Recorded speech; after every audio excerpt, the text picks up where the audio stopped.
మా లారీ 2 తాడి చెట్లకి ఎప్పుడైతే గుద్దించేశాడో 2 తాడి చెట్టుల్లో ఒక తాడి చెట్టు మొదలకే బయటకు ఊడొచ్చేసింది, మరో తాడి చెట్టు మధ్యకి విరిగిపోయింది.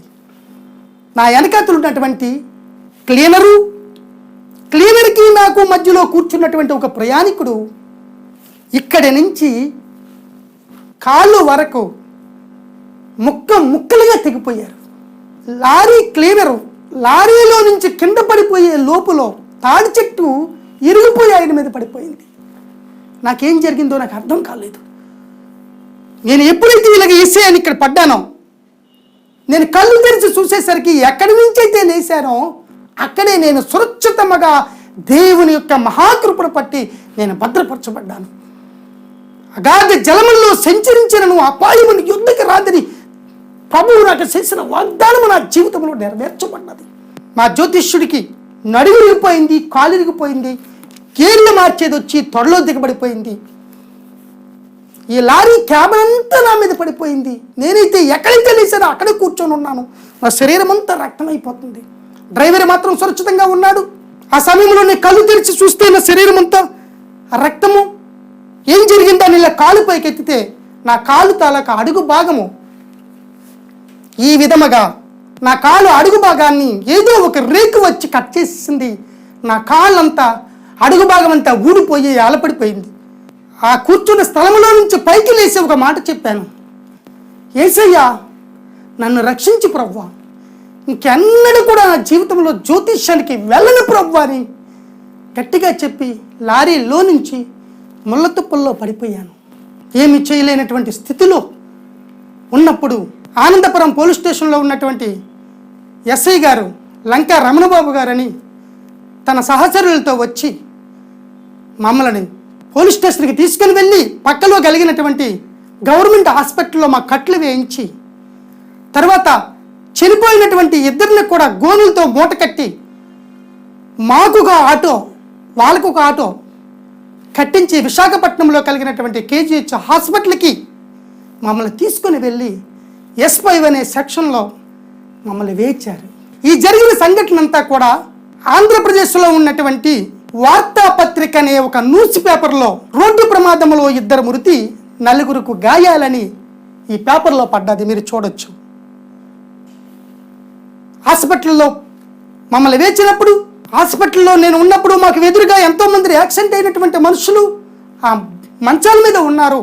నాకు ఎదురుగా ఉన్నటువంటి పేషెంట్ ద్వారా నాకు ఇవ్వబడినటువంటి సువార్త పత్రికలో నుండి ప్రభువు నాతో ఇలా మాట్లాడుతూ ఉన్నారు. లూకాసు వార్త 15వ అధ్యాయం 24వ వచనం నుండి, ఈ నా కుమారుడు చనిపోయి మరలా బ్రతికను, తప్పిపోయి దొరికేననే వాక్యము మీద నా 2 కళ్ళు పడ్డాయి.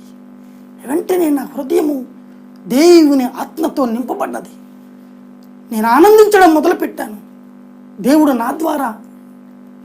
నాతో మాట్లాడుతూ ఉన్నాడు. ఆ వాక్యము ద్వారా నా హృదయం స్పందించింది. దేవుడు నాతో ఉన్నాడని నమ్మాను.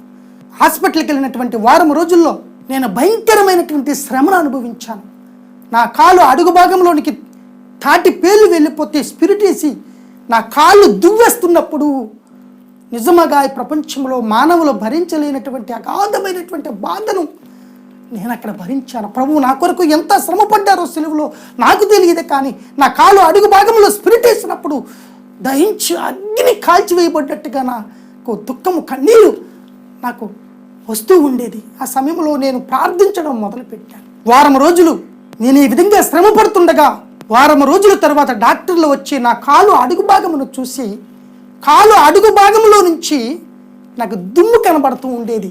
డాక్టర్లు ఒక మాట చెప్పారు, నీకు వచ్చే సోమవారం నాడు నీ కాలు తీసేస్తామయ్యా, నువ్వు ఆ రోజు నువ్వేమీ తినొద్దని చెప్పారు. అప్పటికి వారం రోజులు ఉంది. నాకు వైద్యం చేసినటువంటి డాక్టర్ గారు కూడా క్రైస్తవుడే. ఆయన పేరు డాక్టర్ అంబేద్కర్. చాలా స్పెషలిస్టు.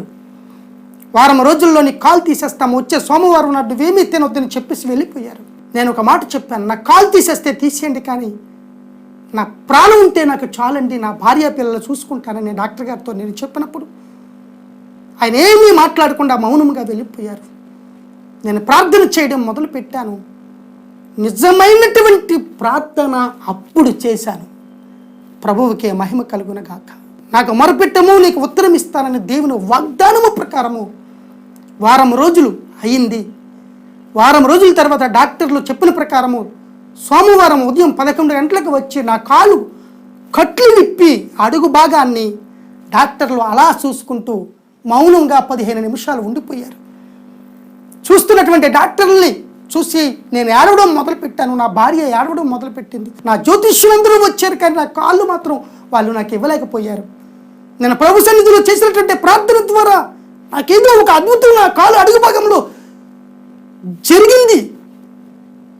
అదేంటంటే నా కాలు అడుగు భాగమని డాక్టర్లు 15 నిమిషాలు పరిశీలించి ప్రకృతి విచిత్రమైనది, నీకు కాలు తీయవలసే అవసరం లేదని చెప్పి వెళ్ళిపోయారు. దేవుని స్వరూపముందు చేయబడిన మనుషుని యొక్క శరీర భాగముల్లో ఏ ఒక్కటి కూడా పోగొట్టుకునుట దేవునికి ఎంత మాత్రము కూడా ఇష్టం లేదు. దేవుడు నా కాలు నాకు బహుమానముగా ఇచ్చాడు. నా కాలు అడుగు భాగంలో నుంచి మాంసము పెరగడం మొదలుపెట్టింది. దేవునికి మహిమ కలుగునుగాక. ఈ ప్రపంచంలో, ఈ సృష్టిలో మానవుని యొక్క శరీర భాగంలో ఏదైనా ఒక భాగం పోతే నిజమైన శరీర భాగము ఈ సృష్టిలో ఎక్కడా దొరకదు. అది ఒకవేళ దొరికితే మన ప్రభు అయిన క్రీస్తు దగ్గర మాత్రమే దొరుకుతుందని నేను ప్రగాఢంగా నమ్ముచున్నాను. ప్రభువుకే మహిమ కలుగునుగాక. 2 మాసములు కేజీహెచ్ హాస్పిటల్లో నేను ఉన్నాను. 2 మాసముల తర్వాత సురక్షితంగా దేవుని మహాకృపను పట్టి తిన్నగా నేను నివసించే స్థలానికి నేను భద్రపరచబడిన వాడినై తిరిగి వచ్చాను. హల్లెలూయా. సంవత్సరము మంచం మీద ఉన్నాను, ఎందుకంటే ప్రభువుని నమ్ముకున్న తర్వాత మంచం మీద పడుకోవడం మొదలుపెట్టాము. హల్లెలూయా. ఎవడైనా నువ్వు క్రీస్తునందు నీ ఎట్లా పాతవి గతించను, ఇదిగో సమస్తము క్రొత్తవాయినండి. దేవుని వాక్యము భూమి ఆకాశంలో గతించినప్పటికి కూడా దేవుని మాటలు సున్నైనను పొల్లైనను గట్టించమని నా సాక్ష్యం ద్వారా మీరు నమ్మగలుగుతారని ప్రభువు నా ద్వారా మీతో మాట్లాడుతూ ఉన్నాడు. 2 సంవత్సరంలో మంచం మీద ఉన్నాను. మంచం మీద ఉన్నప్పుడు ప్రభువు నాతో మాట్లాడారు వాక్యం ద్వారా. నేను మంచం మీద ఉన్నప్పుడు మరలా ప్రభువు నాకు కలలో ఒక దర్శనాన్ని చూపించాడు. నా కుమారుడా, నువ్వు సంఘాన్ని స్థాపించు.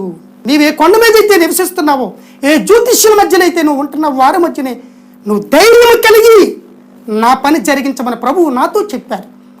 నా కలలో కనిపించి నాకు దర్శనం ద్వారా ఈ దర్శనాన్ని మీ ముందు ఉంచుచున్నాను. ఈ కళను, ఈ దర్శనాన్ని ప్రభువు నాకు చూపించారు. నేను నా భార్య ఒక చెట్టు కింద నివాసం చేస్తూ ఉన్నాము. మేము జ్యోతిష్యానికి వెళ్ళేటప్పుడు కోయిదొర వేషం వేసుకొని జ్యోతిష్యానికి వెళ్తాం. మేము ఏ చెట్టు కింద అయితే ఉన్నాము ఆ చెట్టు దగ్గర కోయిదొర వేషం వేసుకొని మా నివాసం నుంచి మేము బయలుదేరుతాం గ్రామాలంటే వెళ్ళడానికి. నేను ఒక సాపు వేసుకొని అద్దం ఎదురుగా పెట్టుకొని జ్యోతిష్య వేషం వేసుకుంటూ ఉన్నాను. ఈలోగా నా భార్య ఇక్కడ కూర్చొని వంట చేస్తూ ఉంది పొయ్యి దగ్గర. మాకు బాప్తిసం ఇచ్చిన పాస్టర్ గారు నడుచుకుంటూ వస్తున్నారు. మేము నివసిస్తున్నటువంటి చెట్టు కిందకు వస్తున్నారు. ఆయన తిన్నగా వచ్చి నా భార్య ముందు కూర్చున్నారు.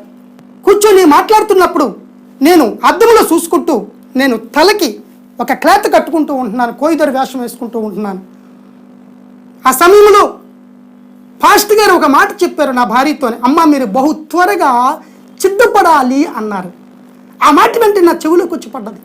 వీళ్ళ వెంటనే నేను అనుకుంటున్నాను మనసులో, 2 సంవత్సరాలు పోయిన తర్వాత సిద్ధపడి వచ్చినాయి, అప్పుడే ఎందుకు మేము సిద్ధపడాలి అని పాస్టర్ గారి వైపు చూసి తిరిగి మరలా నేను అద్దంలో చూసుకునేటప్పుడు నా తలకు తలబట్టక బదులుగా బైబిల్ ఇలా కట్టుకుంటూ ఉన్నాను. దేవునికి మహిమ కలుగునగాక. హల్లెలూయా. దేవుడు ఆ విధముగా నాకు కళను చూపించారు. ఉదయం లేచి నాకు ఈ విధంగా కళ వచ్చిందని నా భార్యతో చెప్పాను. ఆమె సంతోషించింది, నేను కూడా సంతోషించాను. అయితే దేవుని సేవ మనం చెయ్యాలి. తర్వాత నా భార్యకు కూడా ప్రభు నేను గొర్రెలు కాస్తున్నట్టుగా నా భార్యకు కూడా ప్రభు కళలో చూపించారు. వెంటనే మేము ప్రభు పరిచర్య చేయడం కొరకు మేము ఎక్కడైతే ఏ కొండ మీద అయితే నివసిస్తున్నామో ఆ కొండ మీద ఒక కమ్మలశాల వేసి ఒక దైవజనుని పిలిపించి ఆయన ద్వారా చర్చిని ఓపెన్ చేశాము. ఒక్కరితో మొదలుపెట్టాము. దినదినాభివృద్ధి ఆత్మలో అనేక మంది వచ్చినట్లు మా సంఘము నింపబడ్డది ఆత్మలతో. వెంటనే నేను ఎప్పుడైతే చర్చ్ స్టార్ట్ చేశానో మా జ్యోతిష్యులందరూ కూడా నన్ను ఆపు చేయడానికి అనేక ప్రయత్నాలు చేశారు. పంచాయతీ ఆఫీస్కి తీసుకొని వెళ్ళారు.